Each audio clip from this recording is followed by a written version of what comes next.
संस्कृताय मित्रों, मैं डॉक्टर तन्वी सिंह अपने channel eternal adolescence classes for Sanskrit में एक बार फिर आप सभी का स्वागत करती हूँ। अब हम अगला टॉपिक स्टार्ट करने वाले हैं जिसका नाम है व्याकरण एवं भाषा विज्ञान।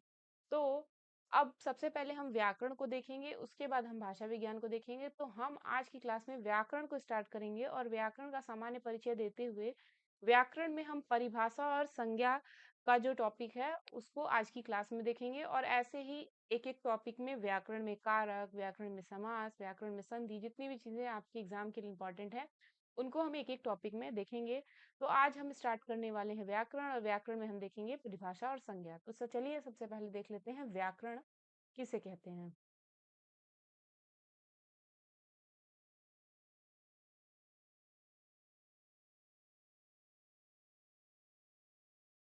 व्याक्रियन्ते व्युत्पाद्यन्ते शब्दा अनेनेति शब्द ज्ञान जनकम व्याकरणम, अर्थात जिससे हमें साधु शब्दों का ज्ञान होता है उसे व्याकरण कहते हैं।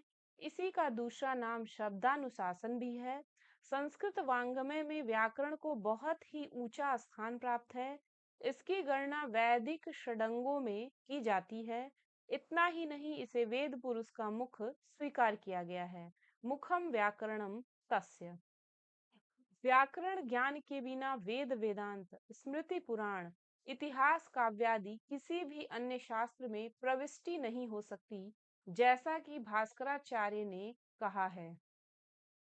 यो वेद वदनम सदनम ही सम्यग ब्रह्माया स वेदमपि वेद किमन्य शास्त्रम यस्माद्दतः प्रथमे तदधीत्य विद्वान् शास्त्रान्तरस्य शास्त्रान्तरस्य भवति श्रवणे अधिकारी। ऋक तंत्र के अनुसार व्याकरण शास्त्र के आदि प्रवक्ता ब्रह्मा हैं। ब्रह्मा ने बृहस्पति को तथा बृहस्पति ने इंद्र को व्याकरण का उपदेश दिया। पाणिनि के पूर्ववर्ती व्याकरणाचार्यों में आपिशली, काश्यप, गार्ग्य, गालव, चाक्रवर्मण, भारद्वाज, शाकटायन, शाकल्य, सेनक तथा स्फोटायन, इन 10 वैयाकरणों का नाम विशेष उल्लेखनीय है। वर्तमान समय में पाणिनि कृत अष्टाध्यायी संस्कृत व्याकरण का प्रतिनिधि ग्रंथ है। इस ग्रंथ में कुल 8 अध्याय हैं, जिनमें से प्रत्येक 4-4 पादों में विभक्त है। तो अब चलिए सबसे पहले हम स्टार्ट करेंगे परिभाषा संज्ञा। स्वरूप निर्वचन अथवा लक्षण कथन का ही दूसरा नाम परिभाषा है। सिद्धांत कौमुदी के प्रारंभ में ही संज्ञा प्रकरण के अंतर्गत संहिता, गुण, वृद्धि, नदी, घी इत्यादि विभिन्न संज्ञाओं की परिभाषा दी हुई है। क्योंकि आगे चलकर जगह जगह इनका नामोल्लेख हुआ है, अतः ग्रंथ के प्रारंभ में ही इनको परिभाषित करने का प्रयास सर्वथा उचित ही है। तो सबसे पहले हम देखेंगे संहिता। परः सन्निकर्षः संहिता। ये लाइन आपको ऐसे ही याद करनी है, क्योंकि एग्जाम में लिख के दे देगा परः सन्निकर्षः, आगे दे देगा डैश, और ऑप्शन में बहुत सारे रहेंगे, तो आपको ये लाइन ऐसे ही याद कर लेनी है। परः सन्निकर्षः संहिता वर्णानाम अतिशयितः सन्निधि संहिता संज्ञा स्यात्। अर्थात वर्णों की अतिशय समीपता, व्यवधान रहित उच्चारण को संहिता कहते हैं। उदाहरणतया सुधी धन उपास्य में ई कार के पश्चात बिना किसी व्यवधान के उकार आया है, अतः इन दोनों की समीपता को संहिता कहा जाता है। अर्थात ई धन उ की संहिता संज्ञा होगी। अगला है गुण संज्ञा। अदेंग गुणः अत एंग च गुण संज्ञा स्यात्। अर्थात अ, ए और ओ को गुण कहते हैं। फिर है वृद्धि, वृद्धिरादैच, आदैच वृद्धि संज्ञः स्यात्। अर्थात दीर्घ आकार, एकार तथा औकार यानी आ, आई, औ की वृद्धि संज्ञा होती है। फिर है प्रातिपदिकः अर्थवद धातुर प्रत्यय प्रातिपदिकम धातु प्रत्ययम प्रत्यांतम च वर्जयित्वा अर्थ अर्थवक्षद स्वरूपम प्रातिपदिक संज्ञम स्यात्। अर्थात धातु, प्रत्यय और प्रत्यांत को छोड़कर अन्य अर्थवान शब्द रूप की प्रतिपादिक संज्ञा होती है। कृत तद्धित समासश्च सूत्र से कृदंत तद्धितांत तथा समास भी प्रातिपदिक संज्ञक होते हैं। फिर है नदी संज्ञा। युस्त्राख्यौ नदी, ईदु दंतौ नित्य स्त्रीलिंगौ नदी संज्ञौ स्तः। यहाँ पर यू का तात्पर्य ई धन ऊ से है, अर्थात दीर्घ इकारांत तथा दीर्घ उकारांत नित्य स्त्रीलिंग शब्द नदी संज्ञक होते हैं। नित्य स्त्रीलिंग से अभिप्राय उससे है जो सदैव स्त्रीलिंग में ही प्रयुक्त होते हैं। उदाहरणतया गौरी, नदी, वधु आदि शब्द नित्य स्त्रीलिंग है, अतः इनकी नदी संज्ञा होगी। फिर है घी संज्ञा। शेषोध्य सखी, शेष इति स्पष्टार्थम अनधिसंज्ञौ ह्रस्वौ या विद्युतौ तदंतम सखी वर्जम घी संज्ञम, अर्थात सखी शब्द को छोड़कर नदी संज्ञक भिन्न ह्रस्व इकारांत और ह्रस्व उकारांत शब्द घी संज्ञक होते हैं। उदाहरणतया हरि शब्द नदी संज्ञक नहीं है, अतः यह घी संज्ञक है।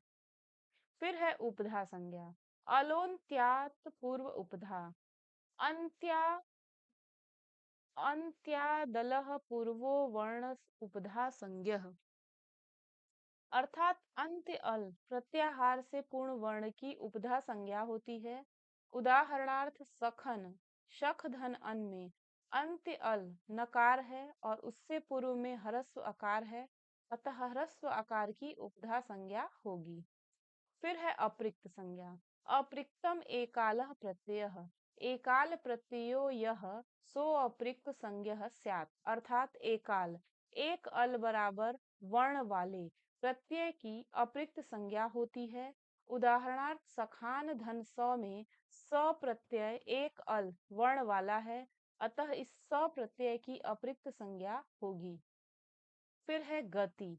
गतिश्च प्रादयः क्रिया योगे प्रगति संज्ञा स्युः, अर्थात प्र, परा, अप, सम अनुवादी 22 उपसर्ग शब्द क्रिया के योग में गति संज्ञक भी होते हैं। उदाहरणतया प्रधि शब्द में प्र उपसर्ग का क्रिया के साथ योग होने से यहाँ पर प्रगति संज्ञक है।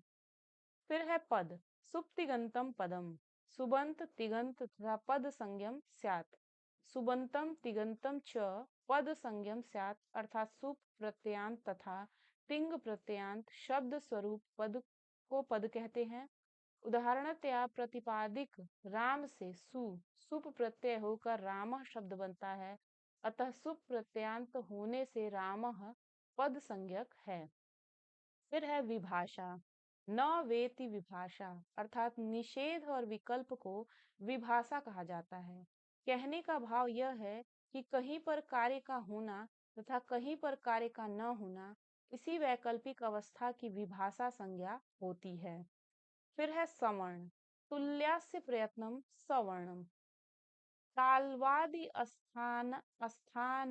स्थानमाभ्यंतर प्रयत्नश्चेत्य तद्द्वयं यस्य एन तुल्यम तन्मिथः सवर्ण संज्ञम स्यात्, अर्थात समान तालवादी उच्चारण स्थान तथा समान आभ्यंतर यत्न वाले वर्णों की सवर्ण संज्ञा होती है। उदाहरणतया तकार और थकार दोनों का उच्चारण स्थान दंत है तथा आभ्यंतर यत्न स्पृष्ट है, तथा त और थ दोनों सवर्ण संज्ञक हैं। फिर है टी संज्ञा। अचो अंत्यादि की, अचाम मध्ये यो अंत्यः स आदिर्यस्य तद टी संज्ञम स्यात्, अर्थात अचो के मध्य अंत्य अच जिसके आदि में हो ऐसा शब्द स्वरूप टी संज्ञक होता है। उदाहरणतया मनस का अंत्य अच नकारोत्तरवर्ती अकार है, यह सकार के आदि में आया हुआ है, अतः प्रस्तुत सूत्र में यहाँ पर अस की टी संज्ञा होगी। शक में अंत्य अच ककारोत्तरवर्ती अकार है, अतः इस अंत्य अच अ की ही टी संज्ञा होगी। अगला है प्रगृह संज्ञा। ईदु दे द्विवचनम प्रगृह्यम, ईदु दे दंतम द्विवचनम प्रगृह संज्ञम स्यात्। हरि एतौ विष्णु इमौ गंगे अमु, अर्थात इकारांत उकारांत और एकारांत द्विवचन प्रगृह संज्ञक होता है। यह प्रगृह संज्ञा अंत एकार, उकार या एकार ही होती है। उदाहरणतया हरि, विष्णु एवं गंगे।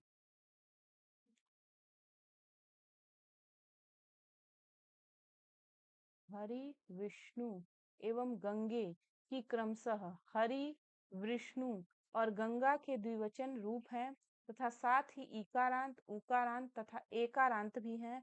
अतः क्रमशः इनकी इकार, उकार एवं एकार की प्रगृह संज्ञा होगी। फिर है सर्वनाम स्थान। शी सर्वनाम स्थानम।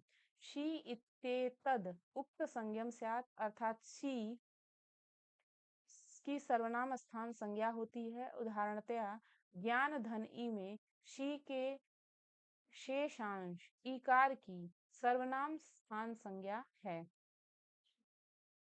और लास्ट देखेंगे हम यहाँ पे निष्ठा संज्ञा। कत वतु निष्ठ एतौ निष्ठा संज्ञो स्तः, अर्थात कत और कतवतु इन दो प्रत्ययों की निष्ठा संज्ञा होती है। कत में ककार तथा कतवतु में ककार व उकार की संज्ञा होकर क्रमशः त और तवत रूप शेष बचता है। तो आज की क्लास में हम केवल परिभाषा और संज्ञा को देखेंगे।